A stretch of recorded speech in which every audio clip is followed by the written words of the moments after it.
Hi, I'm Caroline Howard, a biblical counselor and certified life breakthrough coach. And I'm Chris Oneth, marriage and family therapist and executive director of Downey Park Counseling Associates.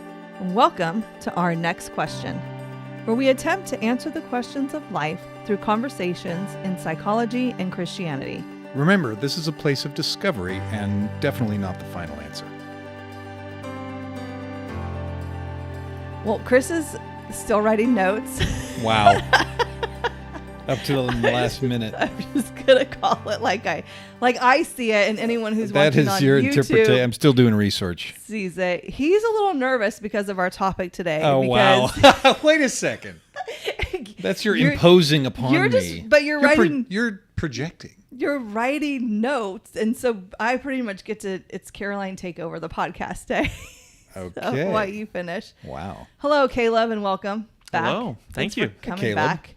I'm here. Because if you didn't come back, we wouldn't have a producer That's right. to do this podcast. And just to show you guys, I left you waiting outside in the valley heat. He did. So we are on day one of a nasty heat wave. Heat wave, yeah. And I'm already dying. Yeah, it's 100 already, 100 and right it's now? about noon 15. Or 1:15. Is it 1:15? No, it is 1:15. It's You're right. 1:15 on a Friday I afternoon. don't know what time it is. It's 100 degrees. It's supposed to be 107 today or 6 today, 107 Right on. tomorrow, 108 the next day. Nice. We're melting. And Chris was late today. So Caleb I was and not late. I was actually on time, and you guys are early. That's true. Okay. That's fair. But Chris is usually here. That's why we came early. I was because Everything's your fault today. pretty told you. much. But you know what? As a man, I take responsibility for that. I warned you. I came with all the sass I have today because of our Okay. topic. Boy, howdy. I'm just here to learn. I mean, first I was gonna like ask some questions or bring up some things because you guys, Caleb, you just got back from doing some ministry work.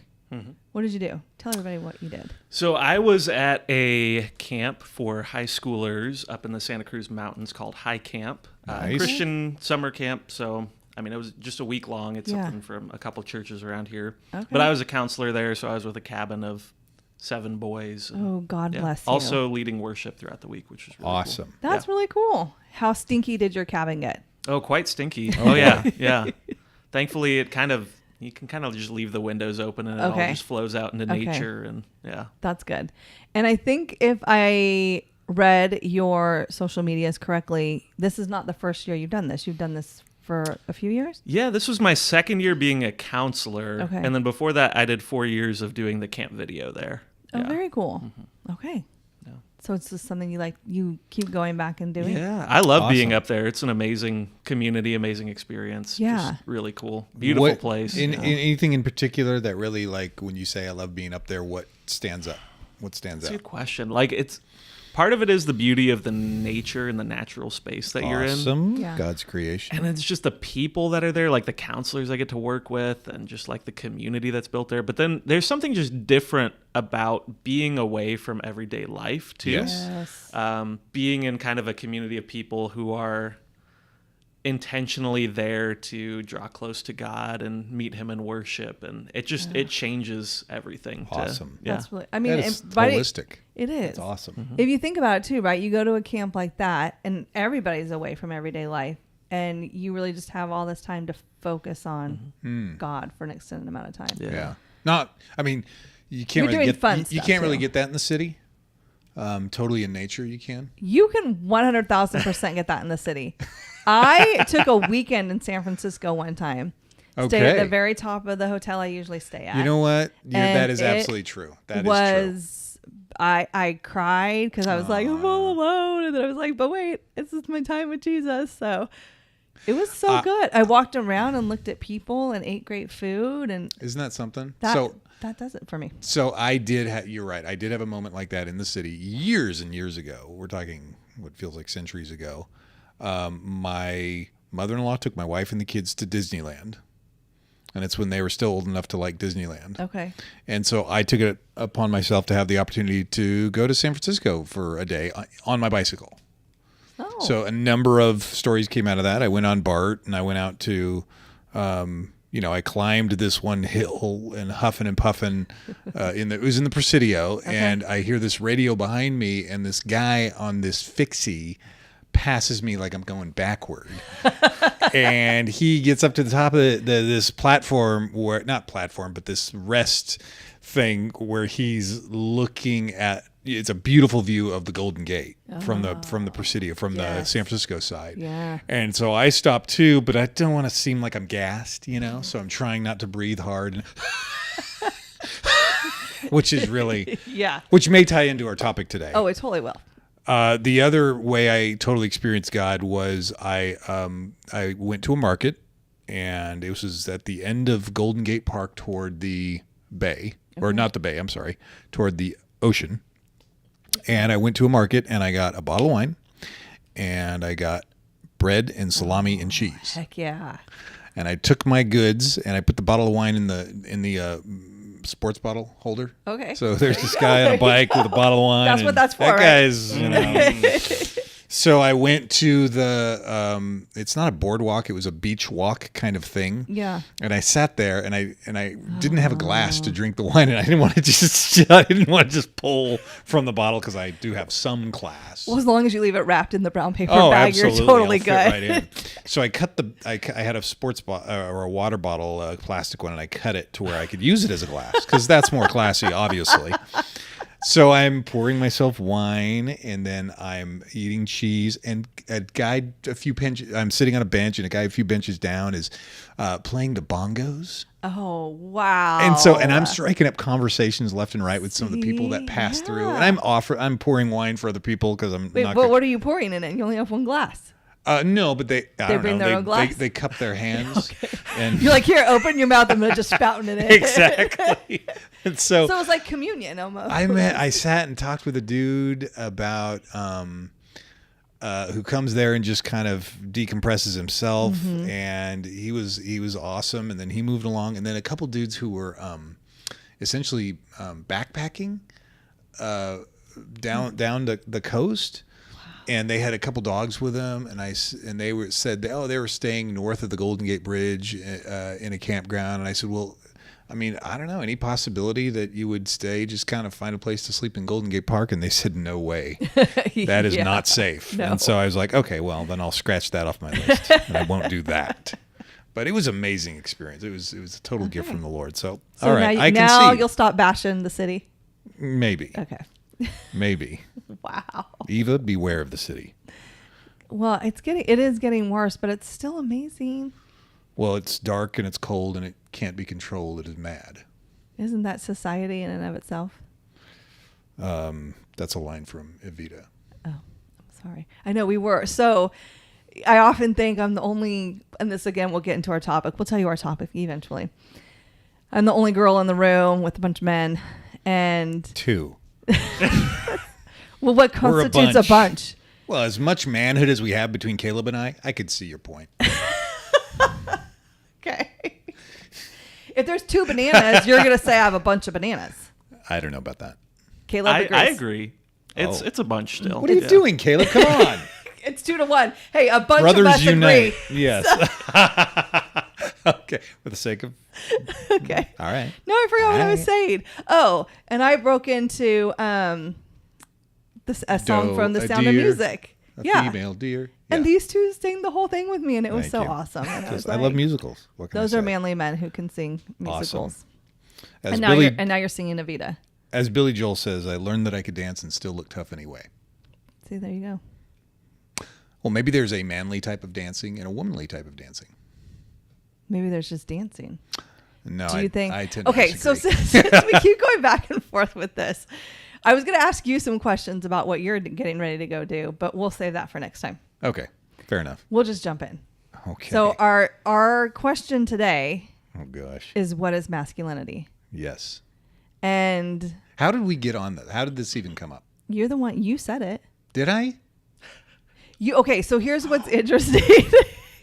Here's what's interesting is someone had just sent a YouTube video to me called The Masculivin'. Mm-hmm. And she said, oh my gosh, this is all about masculinity and it's like really good. And her and her husband were watching it. And I watched it and I was like, oh, wow, for me, it was powerful. Right. Sent it to my husband, who was like, this is really hard for me to watch, but this is really good. Why was it hard for him to watch? We'll get into that. Okay. And then we were talking about topics and you said, what is masculinity? And I was like, oh, heck yeah, because I'm all fired up right now about this. Okay.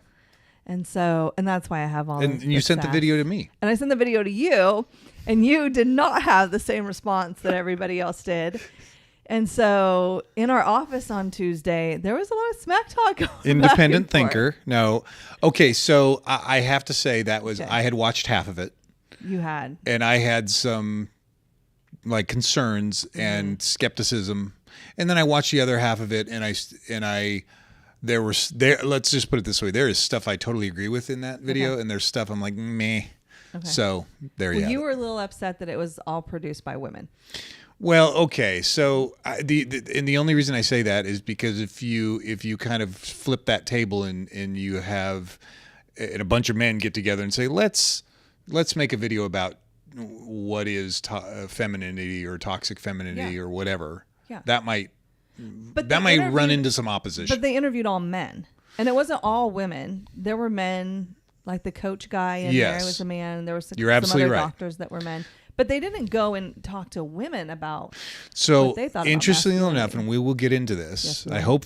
And by the way, in this topic, we are not going to cover. No, we're not going to cover everything. No. There's so many. And listen, even in our other podcasts, I'll go back and listen, and I'm like, oh, I forgot to mention that, or I forgot to say this. It was interesting in that video that Philip Zimmerman, was one of the psychiatrists, he's a psychologist, they spoke to, and he is most noted for a very famous experiment back in the 60s called the Zimmerman experiment. And we will talk about that in relation to masculinity. Okay. So let's dive in. Oh boy. Here we go. So I think wait, what noise are we going to use for that? Yeah. Whatever Chris comes up with. A diving noise. A sinking. Well, when I attempt to dive, it's usually splat. Oh. So it could be this. I'm not a swimmer diver person. Falling into a large black hole. Anyway. Caleb and I were just talking about my fear of water, because he threw himself in the pool at the age of 3 and swam. Oh. I almost drowned at almost the age of 3 and gave me a fear of water. Wow. It's very interesting. Okay. We could save that for another day. And you have a pool. Weird. And I have a pool. I love to put my feet in it. Should we start with a definition of masculinity? We can, but I wanted to preface. See, I hit the mic and it freaks me out every time. Don't do that. I get so into it. Preface this by, we could get a little heated, but this is all not, I don't want to say fun and games. We're still friends. We may not agree. Absolutely. But that's why I love this, because I've had so many people with this is only our 5th one, but with hordes, tens of people tens of people who have said, I love your podcast. I don't agree with you, but I love it. And I am like, thank you. But they agree with me? No. They don't agree with you. No, people quote me from the podcast. I haven't. This is actually true. This is actually true. I did talk to someone the other day. I met fans. Quoted. It did not go to. I quoted her twice. I'm like, I'm right here. No, I'm not so needy. It's fine. I'm like, awesome. Well, here's the thing. Like, it all depends on what they quoted. They could have quoted something sarcastic, I say, because there's never anything sarcastic that I say. No, gosh. Anyways, that to me is the biggest compliment, because I am not here to make people agree with me. And I am not here to put my foot down, not my hand, my foot down, and say, nope, this is what I believe, and I'm not changing how I think. Right. And you're wrong because you don't believe my way. I am here to be open-minded, to speak, and I'm pretty sure, correct me if I'm wrong, but you think the same way. We're here to speak what God has spoken to us. And what he's convicted us of. But we also know that can change. Totally. So. As we we become sanctified and all that other stuff, I say that because I might get a little redhead today. Whatever that means. Redheaded. Okay. Fired up. As long as you don't strike me, because that would be manly of you. If you try to physically assault me, that would be more of a male characteristic. Not that women don't do that. No, women do. No, you as a woman potentially I you would feel like emotionally strike me. I kind of- okay, I kind of feel like I might need to pull up my feelings wheel. I might have to work through some feelings to keep myself calm In episode, yes. through this. Okay. I'm feeling this way right now. Grounding techniques. Okay. Yeah, All right. Well, let's to get figure out- going. Well, let's give us the definition of masculinity. Okay, so from Merriam-Webster, the definition is the quality or nature of the male sex, the quality, state, or degree of being masculine or manly. So then the question begs itself, well, what is manly? So I went to a Berkeley wellness thing website, and it said the definition of maleness clearly needs to be rooted in a firm and immovable foundation. One that works across time, place, and culture and is attainable for any man in any situation. Okay, say that again. That was a lot to say in the first place. You say the end part again. The definition of manliness clearly needs to be rooted in a firm and immovable foundation. That way it's not necessarily subject to an individual deciding, hey, I decide manliness is... And there might be a degree of that as we are individuals. Fair enough. Now, the definition of manliness is one that works across time, place, and culture and is attainable for any man in any situation.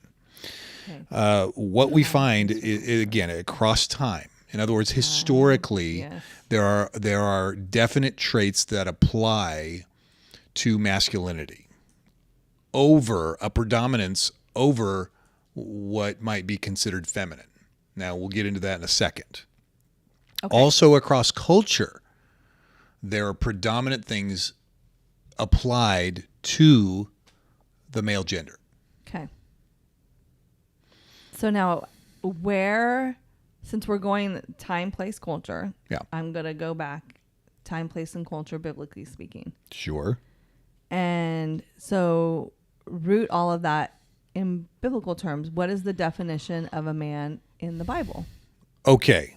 Thank you for asking that. The term, well, again, there's a number of verses in the Bible, including 1 Corinthians 16:13.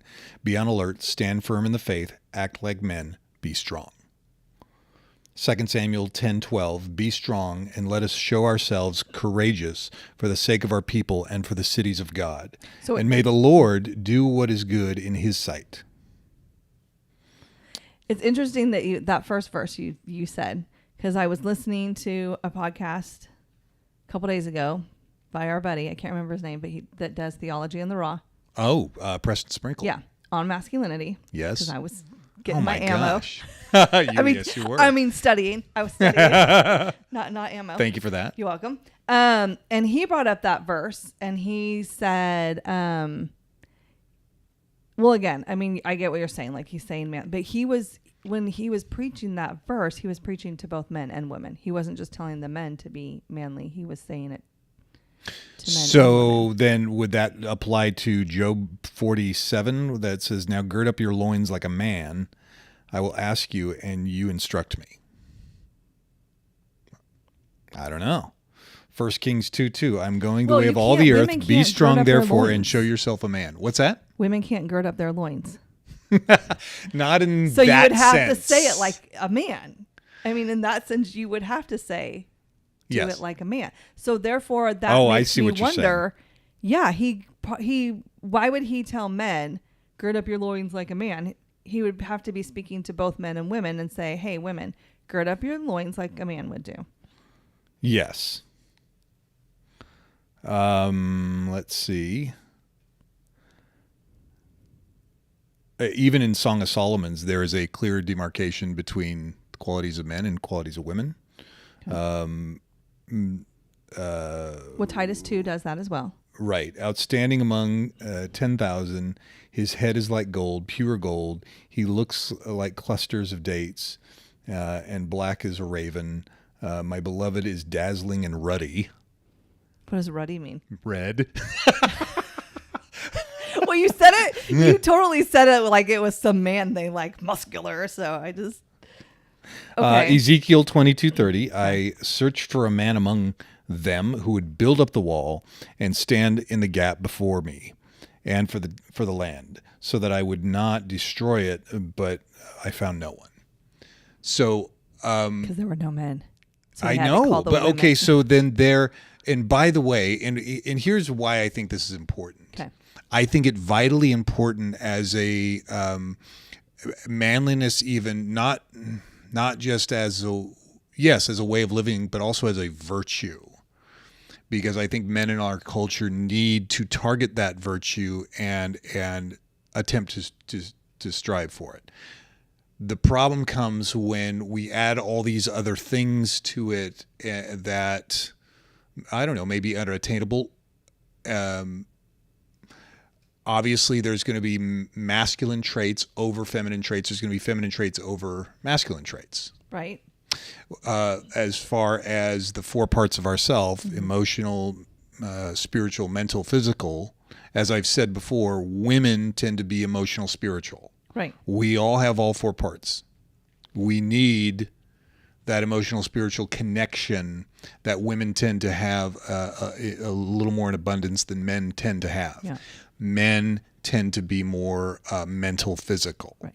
Okay. And so then that kind of, I would say that gets into the biological realities of man versus women. Yes. Right. And like men having the testosterone, to be more manly. Yes. So that I'm not arguing against that. I'm not arguing at all, but I'm not like saying, arguing. I'm not saying that doesn't exist. Like there are Sure. definitely biological realities with the hormones and all of that. And I get that. And yeah, the four parts.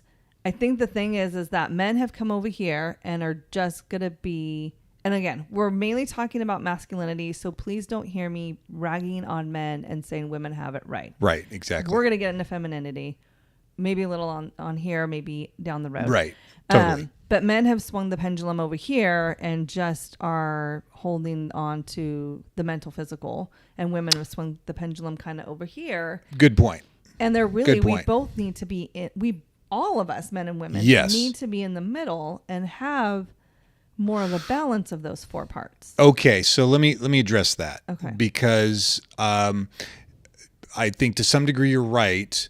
However, I think what happens in our culture is we run the risk of women wanting men to be more like women in the sense that they are more emotional, they're able to share those emotions, and I think that's important. That's what I do for a living. That seems like stereotyping, though. It's Well, not hold on. that we want them to be more like women. We would just like them to be more attuned to their emotions. Okay. So that's a good point because I believe those four qualities, if women tend to be more emotional, spiritual, and men tend to be more mental, physical, they need to exist in juxtaposition as if pulling on a guitar string, right? Yeah. If it's not, if there's no tension to where women are the ones to take action, take over leadership where they feel like they have to make all the big decisions, everything else, right? Mm-hmm. Then the guitar string is too loose and it just doesn't work. Right. If it's so opposite that it's wound too tight, then the guitar string breaks. Yes. Okay, I agree with that. Awesome. We're doing right. We're doing all right. But I still think that there is this mindset though of Yes. you want us to be more like women, and then you go and take on the man role. But I think that's I don't even know. I don't want to label that, but I think like that's an issue. It's just we just want men to be more emotional, spiritual, to be. I would say that yes, but I think there's also a great desire for women in our culture to have men that act more manly. And what I mean by we that want them is to be more tough and a safe place where we feel secure with. exactly. Okay, but I don't think we have to label that as manly necessarily. Well, I think that's how we clump the virtue together. No, yeah, I Right. mean, yeah, you're right. Because the reason I think that important is because we do have an epidemic of passivity. Yes. Where women Yes. have had to fill that role. Yeah. And this is a guy talking that has been raised by a single mother, right? Right. And so, and I've talked to many women, and it's true, it may only be anecdotal, but many women who have had to take on, they've had to make the big decisions for the family. Yeah. They've had to encourage their husbands to get counseling or improve themselves or whatever. Right. And he is so passive. And hopefully we'll talk about this a little later too. There's a whole bunch of symptoms of passivity, and some of those symptoms are actually aggressive and aggression. Yeah. So here- it's so a here's frightening why- place for her to be. Yes. So here's why I would say though, don't say that we don't say it. And I don't want to should. I don't want to should you either. That it's not the best way to label that is not women want men to be more womanly, because what's that going to make a man do? I'm not going to be more like a woman. They're going to go the other way. What do you mean? Wait, if explain if we say we want men to be more like women because we want them to be attuned to their emotions. If we label it that way, men are going to run the other way. Well, they're going to run when they hear emotions. Okay, anyways, okay. So let me think about in terms like this. I need my wife. I need her. I need her femininity, right? Okay. I need to move toward that and meet her there. However, if I take on some of that femininity and I become more feminine, there may be long-term consequences that she and other women are not going to want or like. I just pictured you wearing a dress for some reason. Well, again, okay, so I asked you a question the other day, and you were like, that's a tough one. Oh, wait. What question was it? It was, do you want, if you had a choice, okay. A or B, right?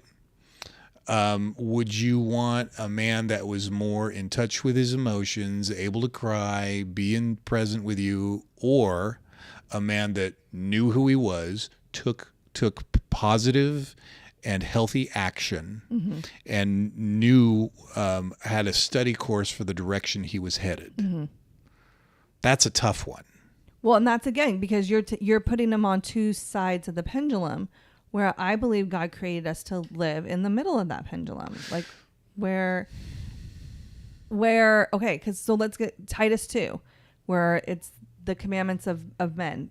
Basically, like the young men or the older men need to treat the younger men. So I'll read it. Titus 2:1. But as for you, speak the things which are proper for sound doctrine, that the older men be sober, reverent, temperate, sound in faith, in Yes. love, in patience. Yes. Likewise, exhort the young men to be sober-minded, in all things showing yourself to be a pattern of good works, in doctrine, showing integrity, reverence, incorruptibility, sound speech that cannot be condemned, that one who is an opponent may be ashamed, having nothing evil to say of you. So we're looking at being sober, temperate, sound in faith, sound in love, sound in patience, sober-minded, integrity, reverence, incorruptible, and sound speech. Awesome. Like those to me sound like the four together. Like that's not, men, you should just be over here and sound-minded and know what you're doing. Yeah. You also need to be patient, loving, faithful, all those other things. So you're right. I don't necessarily see it as an either or. However, I need my wife to bring out to help enhance those other qualities in me, right? Yeah. She needs something in me that enhances those qualities in her. Otherwise, she wouldn't need me. Well, no, and I'll agree with that, right? Because that's, why God created male and female. Right. He didn't create, if he wanted us all to be the same, he would have just left Adam and that would have been it. Right. So I get that. I just think that, okay, it's toxic it's become toxic masculinity. You said it. I did. Toxic masculinity. It's become. Okay. Because, so the Bible doesn't mandate men to act in masculine ways, nor females in feminine ways. It mandates us to act in godly ways. Oh, true. But if God created the two, You said but. True. And if God created the two, then there could be distinctives with each. And that's okay. It is okay. Right. It really is okay. But I think that we've divided it so much and we've lost that's a good point. Why is that? In other words, so when you mention toxic masculinity, and part of toxic masculinity, and even the video talks about this, is a ridiculing. It's almost like I'm going to it's a ridicule to try and move boys and even men to adopt these certain characteristics, like stop being a sissy, man up, suck it up. I hear man up or be a man, and as a woman, like I hear a man say that to another man or a kid, it makes my skin crawl. Okay, so now this is an interesting point because. But I've seen it done in a toxic way. Okay, so that could be fair enough. So let's say like that could be the difference. But right? now here's the deal. Here's part of the deal is the making fun of wouldn't be there if there wasn't some sort of virtue that it's trying to thrive. In other words, the shadow proves the sunshine, right? Yeah. So the sin is don't act like that. Don't act like a woman. Act like this. That's the sin. The virtue or the mark is there is a this. There is a this there that men do need to strive for. So if you even look at the type of ridicule that goes on, it's like, hey, don't sit there crying if you're hurt. Like, pick yourself up and make it happen. There is a scene in one of the latest Spider-Man. No, there's a few Spider-Mans before that. Anyway, poor Peter Parker is getting his butt kicked by the Sandman. And there's a scene where he's got this, and he's, again, the character of Peter Parker and the Spider-Man is like 15 years old. He is a kid, man, and he's up against the Sandman. But he's Spider-Man. But he's getting the Sandman. I know, right? I mean, right? Now, there was a moment. Thank you, Caleb, for getting that. Thank you. Yes. So in this scene, he has this building on top of him, and he's trapped under it, and he's scared, and he starts crying. Yeah. And he's crying, and he realizes no one's coming to rescue me. No one's coming to hug me. No one's coming to... Makes me sad. What's that? That makes me sad. But that's where he said, I've got to take care of this. And that is manly. Is it though? Because, okay, let me not say it that way. Yes. That's the moment he became Spider-Man. Yes. Okay. I feel like I have to chime in real quick Okay. as the movie buff. I was Are like, you a comic are you book guy? scared Well, over there, Caleb? We told Caleb he was our referee. I just want to today. make sure that no one gets too mad, but I think, are you referring to like Spider-Man Homecoming with I Tom think so, Holland? yeah. That would be Vulture rather than Oh, Sandman. thank you. Yep. Oh. Yep. Vulture, man. Just want to Vulture's clarify. scary. We could have got some hate DMs there for that, Chris. Ooh, Thank you, could've. Caleb, I just for had to saving save our all butts. the angry comments and everything. Thank you. Thank you. This is why we have Caleb. This is why we have Caleb. I feel like we Okay. should probably... No, you were going to add to the... Do you remember that scene? Yeah, totally. There is that transition period that says, oh my gosh. Now, I Okay, wait, believe... I had something to say Oh, I'm sorry, before you're you right. go on. Go ahead. I don't want to... Because you're like, that's manly. It is. Okay, what if I am trapped Yeah. and I realize that no one's coming and Yep. I'm crying Yeah. and I finally am like, I've got to get this off of me. And I go, oh, and I lift it up. Yes. So now So I'm manly? No, because... No, Isn't no. that just strength? So, yes, but let me add to this, okay? I'm not a feminist. Can I just say that really quick? No, People you gonna be are. like- You are. But there's different types of feminism. Okay. I'm not a toxic feminist. So there is conservative feminism. So Okay. Congratulations. Thank you. Right. Thank I you. just don't want to sound like this. You're not a, you're not a man-hating feminist. No, not at all. Right. No. So, so at some point, our boys are going to need to head a family. Yes. And they are going to face some tremendous challenges, right? Yes. And so I even think, look at my own life. So I was raised by a single mom, right? Yeah. And so here it is now. Melanie, my wife, her dad is like Superman, Okay. right? Phil Jones. This is a guy. Oh man. This is a guy that like drove around, when he had this young family, he had no work and he drove around and he's finding places to work. And That's his awesome. one particular job that he did not know, and he's a construction background, but he Okay. does not know what he's doing at all, but he goes there anyway. Wow. Right. And he gets fired that day. But all that to say is, He tried. and he is a guy that says, I take responsibility. So He was a provider. he was absolutely a provider. His name is Phil. And incidentally, my father's name was Phil. And my father was a homeless drug addict. Okay. And so that gets into then male passivity for me. Yeah. Right. For you. Right. So I spent a lot of time in my younger days actually being a victim. In other words, these circumstances would happen and I wouldn't see the way out of it. I would be sad about it and I would just be, and there were a few times when Melanie would say, Chris, that's not very manly. Right. And in that moment, it hurts, but sometimes it's gotta hurt. Right. Yeah. And that's where we call upon the Lord to say, Lord, help me with this. Not, I will continue to indulge in this pain and not move about it. Right.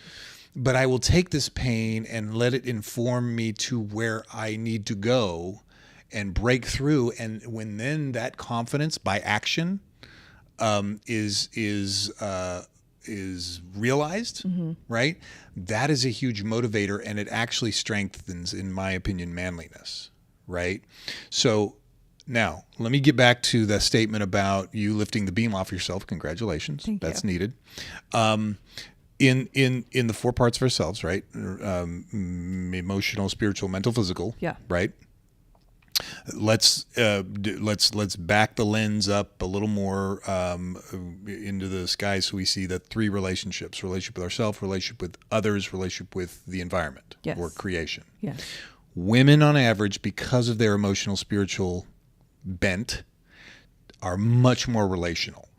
They've got some agree. skills. You guys got some skills. Yeah. We as men need those skills. Right. Right. I agree with that. Men tend to be more environmental. Okay. Right. And in other words, Why is it I just heard the mental part? When you said mental. that? We are Men mental. tend to be more mental. We are more mental. So we're more environmental. So we will take our tendency to mentally want to put stuff in compartmentalized boxes, Okay. which is a male trait, Okay. part of masculinity, I think. We will be more prone to do something about something first. Yeah. And then we will take that tendency and draw toward the environment. In other words, to have some sort of autonomy over our space and the things around us. Right. Yeah. And so, in a situation like that, women will draw toward others. Now, So are you saying, do I hear you saying that when you're under the beam, no one's around because you haven't made any relationship? When yes. I'm under a beam, all of a sudden everyone's there because I've developed these relationships? probably. Okay. Right? Okay. So in one sense, you're like, you as a woman may be like, I can't do this by myself without some sort of relational support. Yeah.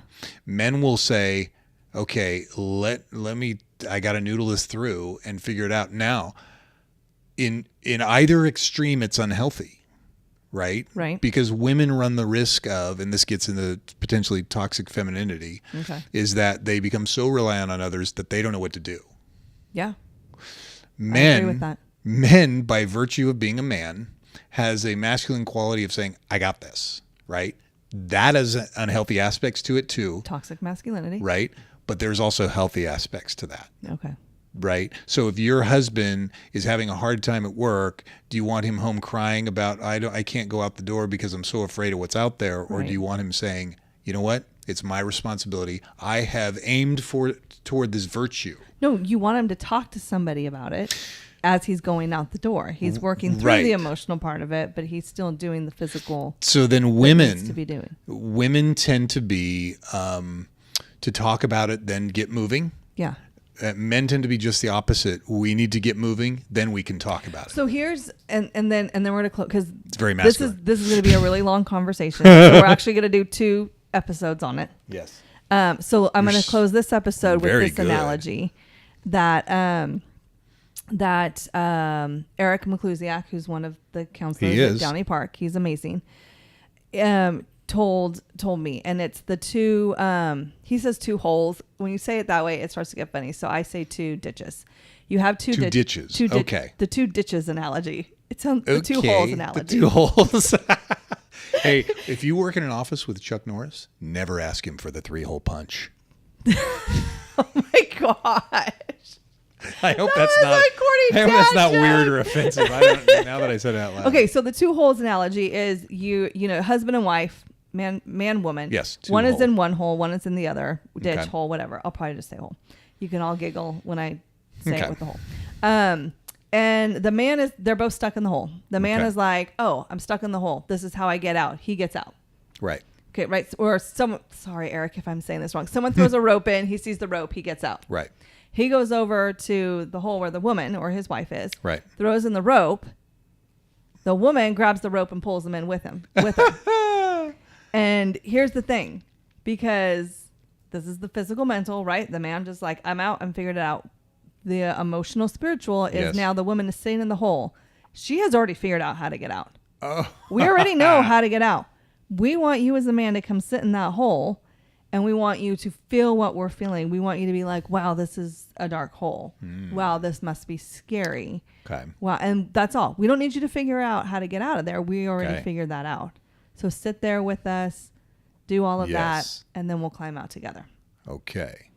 I have a curiosity about that. You can. Is it that you really know how to get out, or you don't know quite yet, but you need the relational kind of expression and exchange in order to help process that, so then you can make a move? I will say for me personally, Okay. I already know how to get out. That's a tough place, because then you don't need your husband. I need the emotional safety, the emotional support Okay. is what I need. Okay. Well, we'll get to that in our next episode. All right. Yeah, come back. We're going to keep going. This is not over. Dun, dun, dun. Thanks for joining us today as we continue our journey talking about life's many questions. To stay connected with us, you can follow us at Downey Park Counseling on both Facebook and Instagram. You can also follow Caroline on Instagram at Relatable Caroline. And make sure you tune in next week for our next question.